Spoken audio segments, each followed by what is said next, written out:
too bad. Alright, this is Alan from Mississippi Gateway, and today on my neighborhood walk I came across some of these tough, leathery pods. These are from a really interesting tree. It's called Kentucky coffee tree, and it's not real common around here. It's native, but mostly we find it on boulevards and city parks and things like that. Now, it's an interesting tree, the tree itself, because nothing eats these seeds. The pods just grow on the tree, they hang around all winter, and eventually they fall off. Scientists think that the animal that evolved to eat these seeds was a prehistoric animal that has since gone extinct, something like a mastodon. So nothing really disperses the seeds anymore except, of course, people. Now, the reason that this interested me beyond all of that is that it's called Kentucky coffee tree because you can use the seeds inside here to make a hot beverage. So I've never tried it before. I want to give it a try.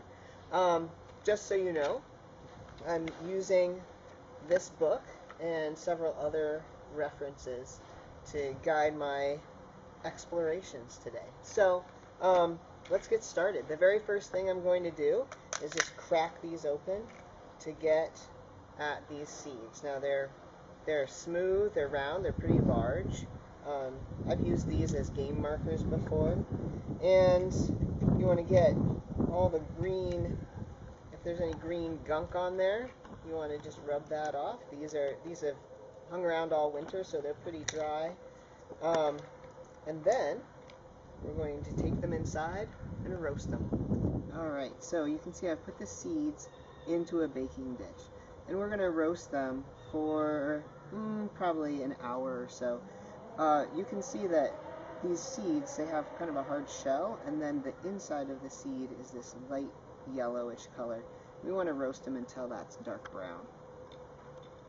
I collected these seeds just last week, so spring. They've been drying all winter on the tree, but if you collect seeds in the fall or even the winter, sometimes there's enough moisture in the seeds that when you roast them, they'll explode. So, you always want to use a lid. Alright, let's see how it turns out. Alright, so after about an hour and a half in the oven at 350, I let these cool off in the oven, and now they're cool. And you can see that one of my seeds did in fact explode. It was this one right over here, and this is a good opportunity. You can see the how the bean is inside this shell, and so what we're going to do next is crack those shells. I use just a handheld nutcracker, and once those are cracked, they look kind of like this. They look very similar, but they're a little bit smaller. The next step is to grind them. Now, if you have a coffee grinder or a food processor, that would work. I don't have either one of those, but what I do have is a mortar and pestle. So I've ground up some of these beans, and next I'm going to boil them.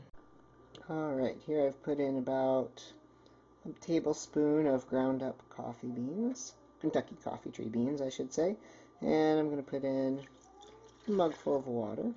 I'm just going to bring this to a boil.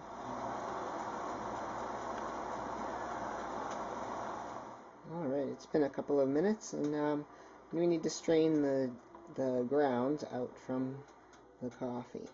I happen to have this fine mesh strainer here, but you could also use a coffee filter or some other way to filter out your grounds.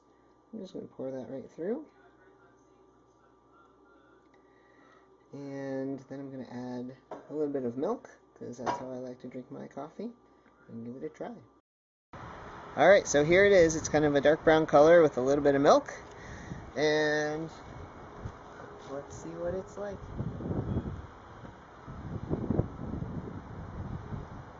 Not too bad.